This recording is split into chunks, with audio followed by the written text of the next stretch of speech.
আজকে আমি রান্না করব ফিলিপিনো একটা ডিশ, ফিশ পাকসিও। তো এখানে আমি 3 পিস তেলাপিয়া মাছ নিয়েছি, আর এখানে সবজি নিয়েছি ফুলকপি, ব্রোকলি, বেগুন, তারপর কাঁচামরিচ আর আলু।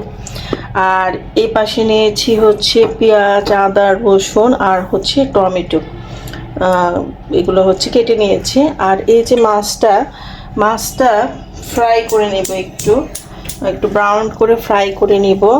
এর আগে ফিশ পাকসিও যখন আমার মামি রান্না করেছিল তখন ফিশটা ফ্রাই করে নেয় নাই, শুধু মানে ফিশটা কাঁচাই দিয়ে দিয়েছিল। ওইটাও একরকম টেস্ট। আবার এটা থেকে আমার যখন ফ্রাই করে নিয়েছিল সেটার বেশি মজা মানে লেগেছিল। আর আমার খুবই খেতে ইচ্ছে করছে আজকে ফিশ পাকসিও। তো যেটা করেছি, ফিশটাকে লবণ দিয়ে ম্যারিনেট করে রেখেছি। এখন এটাকে গোল্ডেন ব্রাউন করে ভেজে নেব। অল্প পরিমাণের 1 থেকে 2 টেবিল চামচ তেল অ্যাড করব। আর ফিশ পাকসিও কিন্তু খুবই হেলদি একটা খাবার। তো আমি একদম লিটল বিট তেল দিয়ে দিলাম, তাও একটু বেশি হয়ে গিয়েছে, আমি আরও কম তেল ইউজ করে। তো প্রথমে গার্লিক দিয়ে দিলাম, রসুন দিয়ে দিলাম। রসুনটা একদম পাতলা করে কেটে নিয়েছি, রসুন দিয়ে দিলাম। এরপরে আস্তে আস্তে এই রান্নাটি তেলাপিয়া মাছ দিয়েই বেশি খেতে ভালো লাগে, কারণ তেলাপিয়া মাছের যে ফ্লেভারটা রয়েছে এটা খুব ভালো, এই পাকসিতে খুব ভালো লাগে। তো যখন আদা রসুনটা একটু ফ্রাই হয়ে যাবে, হালকা, খুব বেশি ফ্রাই না, হালকা ফ্রাই হয়ে যাবে, তখন আমি আদাটা অ্যাড করে দিলাম। আর এখানে কিন্তু আমি একটু মনে হয় তেলটা একটু বেশি ইউজ করে ফেলেছি, এখানে আরও কম তেল ইউজ করতে হবে, আসলে মেপে দিলেই ভালো হতো। তো এখন পেঁয়াজগুলো দিয়ে দিলাম, তারপরে সামান্য পরিমাণের দিব লবণ, আর দিয়ে দিচ্ছি এই যে টমেটো।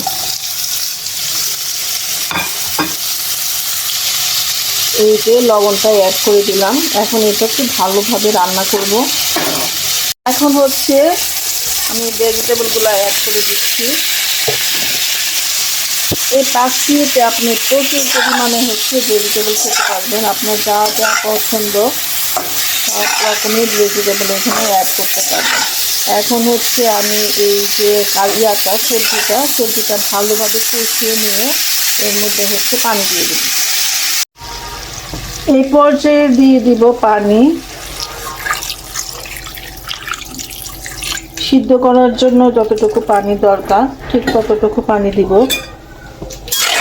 পানি দিয়ে দিলাম। আর এই পাশে গোল্ডেন ব্রাউন করে মাছগুলো ভেজে নিয়েছি, আর এটা আরও পরে দিব। এখন এটা ঢেকে দিচ্ছি, এটা এখন সিদ্ধ করার জন্য দিচ্ছি। এই পর্যায়ে দিয়ে দিচ্ছি গোলমরিচের গুঁড়া, আর দিয়ে দেবো 1 চা চামচের মতো ভিনেগার। আমি ভিনেগারটা 1 চামচের মতো ভিনেগার অ্যাড করে দিলাম।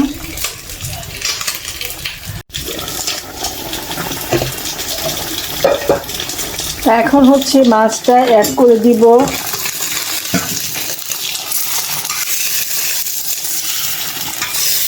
মাছ একটু অল্প করে নিয়েছি, কারণ আমি একা খাবো, এই জন্য। সবজিটা মনে বেশি, মানে একটু সবজিটা বেশি দিয়ে রান্না করে, কারণ অনেক ভেজিটেবল খাওয়া যায় এভাবে রান্না করলে। আর মাছের ফ্লেভার, ভিনেগারের ফ্লেভার, আদা রসুনের প্রত্যেকটার না আলাদা আলাদা ফ্লেভার পাওয়া যাচ্ছে।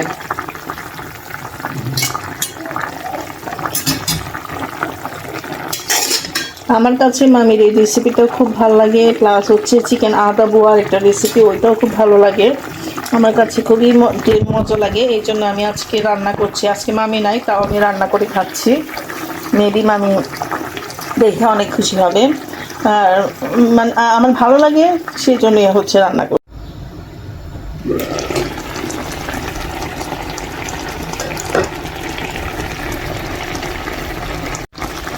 এখন দিয়ে দিলাম লেবুর রস। তো আমার ফিশ কারিটা রেডি, পাকসিওটা রেডি। তো এখন সার্ভ করব। ফিশ পাকসিও রেডি হয়ে গেল।